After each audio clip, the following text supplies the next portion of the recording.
What's going on, everybody? I'm back with another new podcast. Hey, look, you clicked on the video. I don't even really got to do any explaining. You see what we about to get into. Let's talk about this whole phase. And I'm going to break it down. We got a few videos we're going to take a look at and see what the deal is. Before we get into any of that, take a second to subscribe to the channel. Go ahead. Hit that like button as well. All right, now that you did that, let's get right into it. Okay, so let me ask you this. So, and I'm a woman who believes in having a whole phase. Mm-hmm. So in your time Where of did not this come dating, from? is this like your time to have a whole phase? Like it's just been popping up. I see whole phase more and more. Men, women, boys, girls, whatever. Like what's your, I mean. How did that become something to aspire to? Mm-hmm. You know, like what's the game plan here? That's what I'm really trying to figure out. The game plan, I'm about to go crazy this summer. Like I've been. Oh, you watch it? There we go. Cheers. No, cheers. I'm gonna go crazy this summer. Like no, like for the this streets, summer. like it's about to be like it's gonna be a movie, Hallmark, Emmy Awards, Oscars. Pornhub, probably. No, yeah, that's the movie that she's gonna be making. Lonely Latina, Banged by the Paint Crew. That's a movie. Yeah. That could be a movie too. So I think I learned my lesson. I'm like, okay, girl, like it's time, you know. Like she said she was celibate for 9 months, and now she's just gonna jump in this whole phase. If you missed that, that's nice. I have I have my favorite hoes, you know, you have a favorite hoe and stuff, but I don't talk to them anymore. So I'm too prideful to like hit them up and stuff. So they know now. Hey. That's because women tend to not go after what they want when it comes to men. You know who you are. They just waiting. Mm-hmm. Do they? So, okay, so that means but that's another topic. We're having a whole summer. Is that what you're saying? Yeah. Don't let me put words in your mouth now. No, we are. Okay. Are we? So, I mean, should the men hop in your DMs? I don't think she really wants to have a whole phase. I think she's saying that to sound cool. Yeah. I'm just trying to get you some play. Yeah. You know. They should. All of them. Well, there we go, y'all. We about to be out here this summer.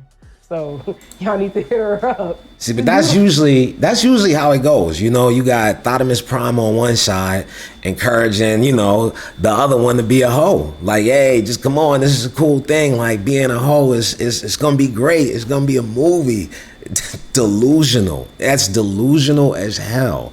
But you know, don't take it from me, because I went ahead and I did a little digging around. And I found this experience on Reddit that I wanted to share. So we're gonna jump into that and let's bring that up. All right, so we see here, title of the post, regretting my whole phase. She starts, in 2019, my ex-boyfriend and I had broken up after being in a relationship for 3 years. I'm 23 and he was the only guy I had ever dated or slept with, and I was always the relationship type. I took a little break from dating and focused on my final year of college, but I eventually decided to get on Tinder since it's the most popular dating app. Obviously, I made it clear I wanted something serious, so I weeded out the guys that just wanted to hook up. I went on 2 dates, but nothing emerged from that. So we start where she is a relationship type, only been with one person. Let's see how she gets into this whole phase. Before the start of summer 2019, some of my girlfriends told me I should have a whole phase since I'd only been with one guy. And that's generally how it starts. You have your friends suggesting that you should be hoes just like they are. Why? Misery loves company. If I'm a hoe, you're a hoe, she's a hoe. Well, nobody has to feel bad about it because we're all in the same boat. And if you're the one that hasn't been having sex, you only been with one guy, well, they don't want that in the group. They want you to be just like them because you're a shining example of what they could have been. But let's go on. She says, they told me it would be a great way to explore and have fun while I'm still young, before eventually settling down with a good guy later on. And many of us suspect that that's what's happening when we can't find dates in our 20s, but everybody's available in their 30s after they went ahead and had their hoe phase. She continues, I'm not opposed to it at all. I just never imagined myself doing it. But since dating wasn't working out with me, I decided to give it a try. I'd seen all sorts of social media where women my age were promoting women's freedom to sleep around and enjoy themselves without being judged as part of the modern women empowerment. And that is a big part of where this comes from.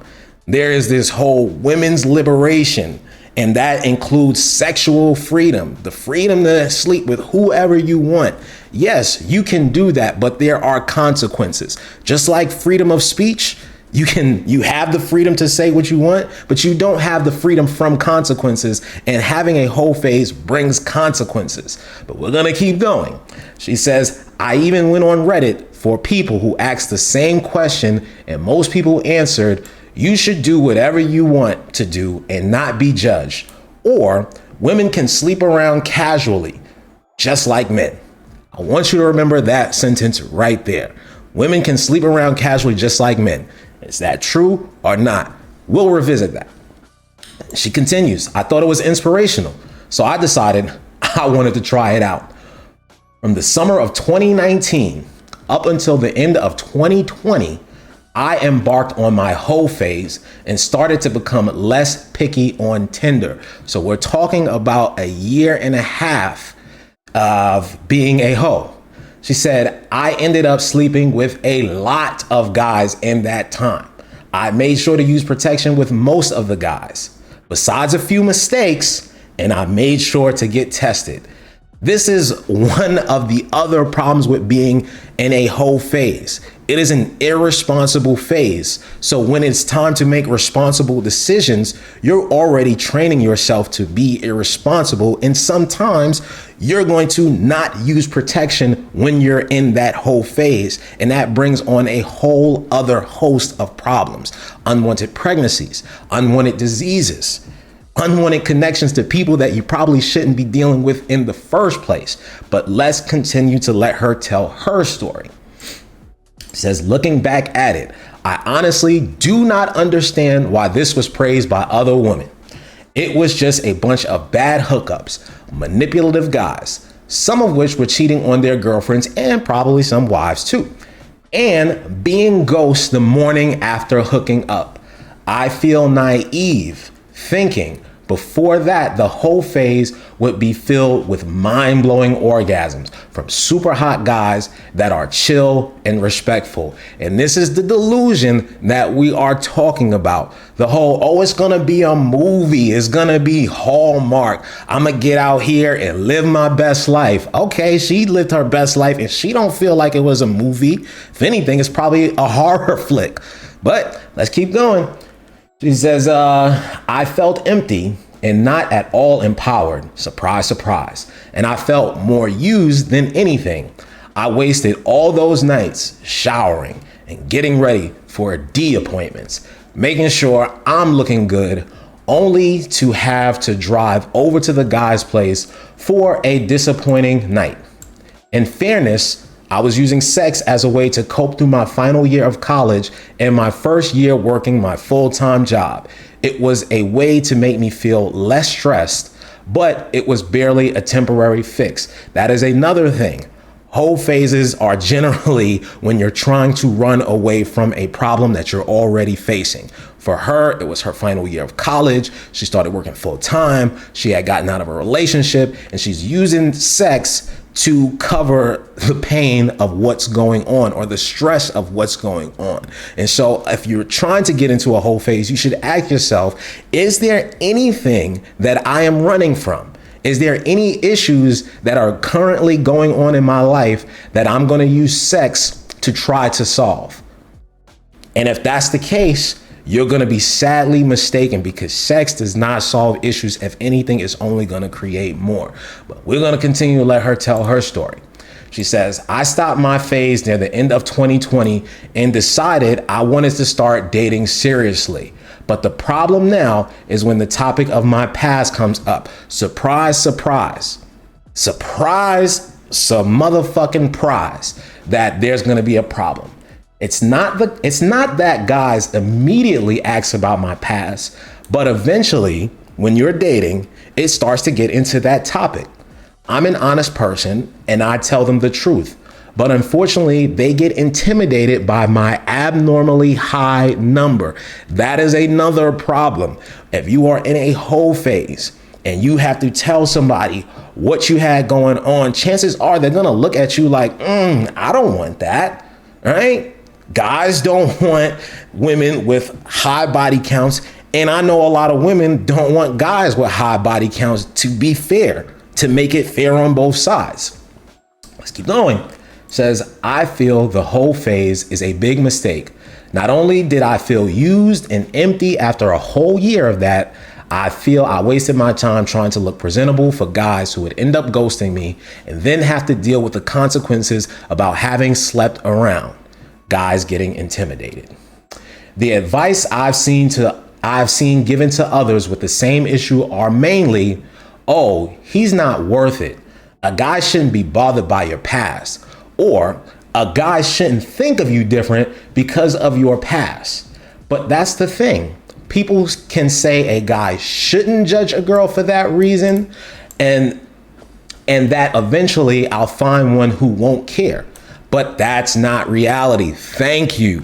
A lot of times we operate in this world of what should and shouldn't be, and that's not reality.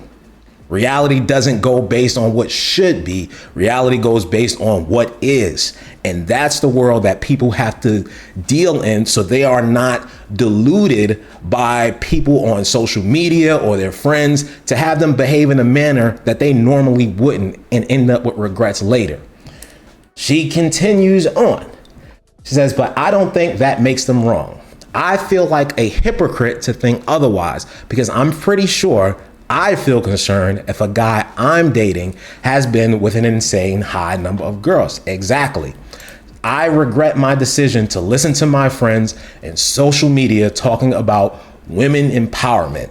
Maybe other girls have had amazing experiences, but I feel terrible. I don't feel I benefited from the experience. If anything, it was all those Tinder guys that gained a quick nut for themselves.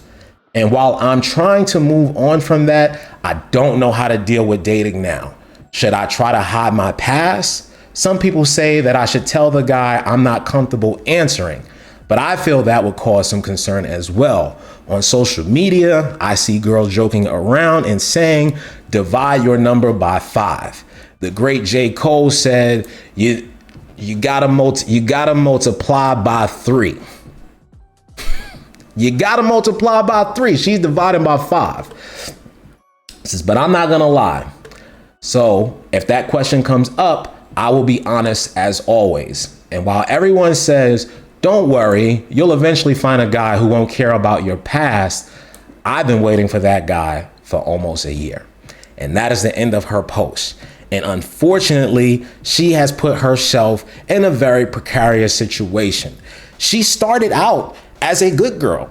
One relationship, one guy that she slept with. She wasn't thinking about having a whole phase, but her girlfriends and social media convinced her that she would be empowering herself by going through this whole phase. Sleep with all the guys, take back control of your body. And I do believe that women should have control of their bodies. I feel as if women should be able to do the things that they want, but these things come with consequences at the end of the day. And if people are not upfront and honest about that, then you can't make a proper decision. And it's only until after all of this has happened that you're saying, oh, well, I regret it now, but you can't go back.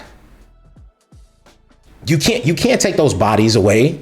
You know, all those guys that you slept with, all those guys that had their way with you, did whatever they want and ghosted on you. And she said she slept with a lot for a year and a half. And a girl on Tinder, let me tell you, women, if she wants some sex, she can go on Tinder today and have it tonight. That's just what it is. Because there's always going to be a guy out there that is thirsty and is going to give her that attention. It doesn't matter how tall, short, fat, skinny, black, white, whatever. Women do have the power, especially on apps like Tinder, where they don't have to necessarily start the conversation, but they can put themselves online and let somebody come after them. And that's what the issue is. But like I said before, people think, hey, men can casually sleep around and so can women, right? Is that true? I got one last thing that I'm gonna go over and we're gonna discuss that. This one comes from the National Center of Biotechnology Information. This was actually a study that was done. There are 6 contributors, and just so you know, 4 of those 6 contributors are women. So if you want to take a look at these names right here that are highlighted, see their credentials, you can go ahead and do that. I'll probably leave a link in the description for all of this so that you can go back and look through it yourself. But this does show as an abstract, kind of goes over some things, the intro, goes over their method, the participants, the procedures, the measures, statistical analysis. But we're going to focus on the results. We're not going to read all of this stuff. And we're going to really just zero in on this one paragraph right here. So let's just read through this real quick. It says the association between numbers of partners and later substance dependence disorders for women and men are shown in table 3. That's this one right above us if you want to go back and look at this later. It says because analysis showed a significant interaction by gender, the results are shown separately for men and women. For women, there were statistically significant associations between number of sexual partners and substance dependence disorders at all age periods, and the odds ratios increased with increasing number of partners. So basically, if you have more partners as a woman, you are more susceptible to a substance dependence disorder. For men, this was true at ages 21 and 32, but not at age 26 years. Women reporting more than 2.5 partners per year had much greater odds of being diagnosed with a substance dependence disorder than those with only 1 or no partners. At each age, adjusted, we're not even going to read that part. We're going to skip down right here. The effect was strongest at age 32, but this was based on a small number. Now, this is where it's going to get interesting. Further, the predictive models showed that at the age of 21, 26, and 32 years, although having multiple sex partners was followed by substance dependence disorders for both genders, men, highlight this, men were more likely than women to have a disorder when they had no or few sex partners, whereas women who had more than approximately 10 sex partners in that same time period were much more likely to have a disorder than men. Now, to me, that is very, very interesting because we talk all the time about how men and women can have sex casually and it affects them the same way. And as we see here, that's just not the case. We see here that as women have more sexual partners, they are more likely to have a substance disorder, as opposed to men who, when they are not sleeping with anybody, they have this substance disorder. Like, that's crazy to me. But how do we explain that? What does that actually mean? Well, for one, I think that it just shows that the whole phase is bad for both men and women. And the reason why I say that for men, because you could look at that and say, nah, that means that men need to be sleeping with more women. They need to be going out there spreading their seed. But the problem that I think this shows is that men put too much emphasis on having sex. We put too much emphasis on our ability to get a girl to go out on a date with us, to sleep with us, to get into a relationship with us. So when we don't get that, we feel bad about ourselves, like we've done something wrong. We're not the kind of man that we see ourselves as, and we still have to build ourselves up. And I think that that's why guys end up with these substance disorders, as opposed to women who have more of an emotional connection when it comes to sex, right? For a lot of women, all right, they may see a guy with his shirt off, you know, he might be in shape, but that's not going to make them say, ooh, I got to sleep with that person. A lot of times for women, it's more of an emotional connection for them to want to have sex with you. But when you're emotionally connected to 10 different dudes, well, how's that going to leave you at the end of it? Right? You don't think that that's going to take something from you as you go through this whole phase? So if you stuck with me, I know that this is a long one. I appreciate that because there was a lot to go through, but I did want to show that video, and I did want to show the woman's experience after she went through her whole phase. And then I wanted to bring a little bit of data in here to back that up so that we can kind of get a complete picture of the whole phase. And is it really necessary? Because I think it's bringing a lot of our women down. I don't feel as if empowering somebody means that you should lower yourself. I don't find that association anywhere, but I just think that there's a lot of hoes that have been through their situations, and now misery loves company. They want you to be just like them so they don't feel alone in it. But that's going to be it. I hope that you guys stuck with me through this. Like I said, I know this was a long video. So subscribe to the channel, like the video, and if you have anything to say, please leave it in the comments below. And until another time, I'll see you guys later.